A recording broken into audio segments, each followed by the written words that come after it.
A, E, I, O, U. Hey, Ramon, what's up? What are you doing, man?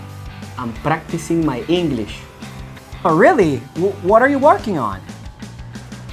I'm learning the vowels. Oh, that's great. Let me hear them. Sure. A, E, I, O, U. Wow, pretty good job, Ramon. Keep it up. You're doing pretty well. Thank you. Now listen to this. Apple, egg, sign, umbrella. Okay, look, you're doing a great job, Ramon, but I think you have a little confusion with the vowels, so let me help you with that, okay? Hey, how's it going, guys? Welcome back to Clive's English Corner, and I am sure nobody has explained this to you, and this was actually a request from one of our listeners, so let's dispel the mystery and let's get this done. So stick around. So how can you tell these vowels apart? Well, the best thing you can do is to smash the like button on this video and then you will know it immediately. In all seriousness, guys, let's take a look at how vowels work and how we can tell them apart. Alright guys, so for this video, I'm going to assume that you know the English alphabet, right? Especially the vowels, right? You probably are confused by the way vowels work in English because in your native tongue, they are used exactly as they are named in the alphabet. However, in English, the main influence of the language is the Germanic influence or Germanic roots. But it has influence from a whole lot of other languages.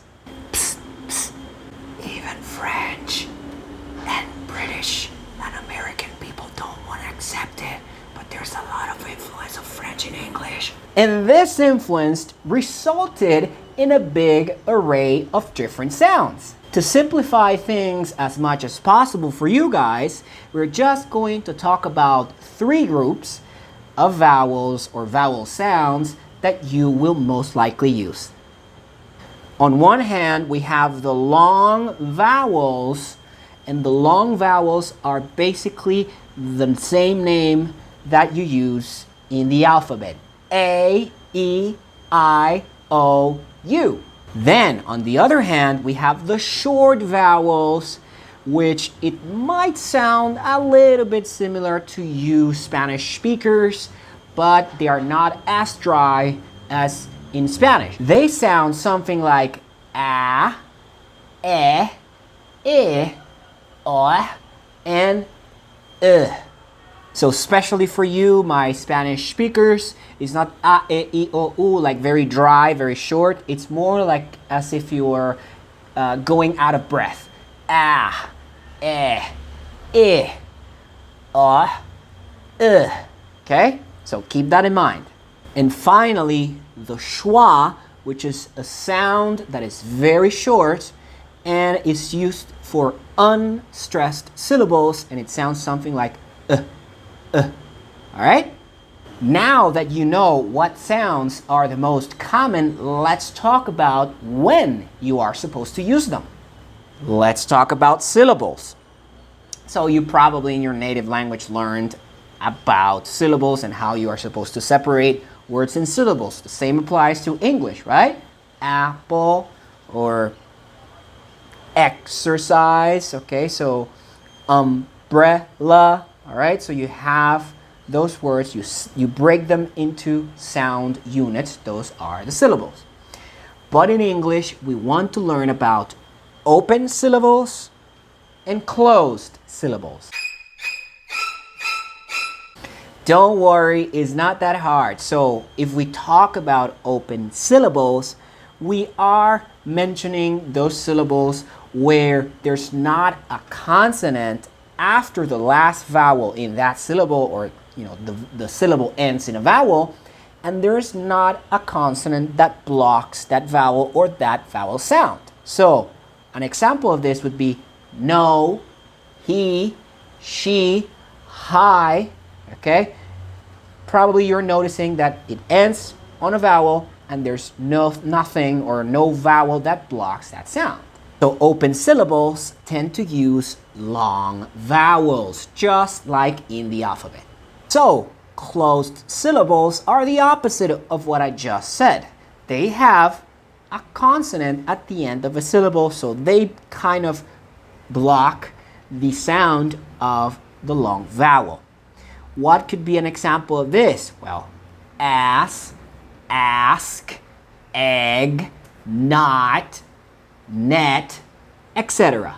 Notice how these examples end in a consonant. So like I said, they block the sound of the long vowel. So for example, if I have a word like battle, where you spell battle as in B-A-T-T-L-E,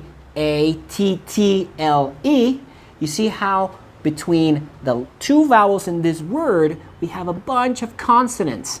So basically, these vowels or these vowels are blocked by the consonants in the middle. And another very important point is that E's that have more than one vowel and the E is at the end of that word, E tends to be silent. Face, place, fence, etc. Does this come down to? Well, I have to pay attention to my syllables, and if my syllable is open, like I explained before, you're going to use a long vowel, and if my syllable is closed, I'm going to use a short vowel.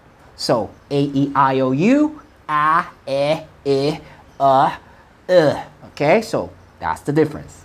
And then what about that mysterious schwa sound I mentioned before? Well, schwa, it's about stress. Stress?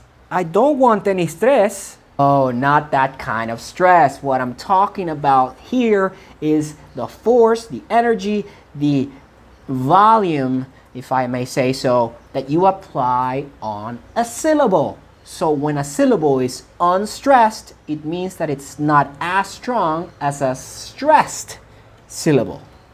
For instance, I have the word amount. So the first A is unstressed. So instead of saying amount, which is what I explained before, or amount, both of these options are wrong because A is unstressed. What is stressed is the rest of a word. So I say amount, amount, amount. Or let's say, for example, I have the word banana, banana. So unstressed, stressed in the middle, and the last syllable is unstressed. So banana. Of course, have in mind that these vowels are not completely set in stone. As you probably know at this point that English is plagued with a bunch of exceptions, but they will give you a pretty damn good rule of thumb to distinguish what vowel should be or how this vowel should be pronounced. Remember guys, it's all about open syllables, closed syllables, and unstressed syllables. Depending on what syllable I have to say or pronounce, I choose between long vowels, short vowels, and schwa. Remember guys, if this video was helpful, if you like this video, don't forget to like, don't forget to subscribe, and even share it with a friend if this video helps you understand a bit better how vowels work.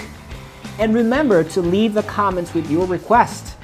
A request pretty much gave birth to this video. So if you have a nice request that can be useful for you and the audience, then I will gladly make a video for you. So keep it here on Clive's English Corner. I'll see you guys in the next one.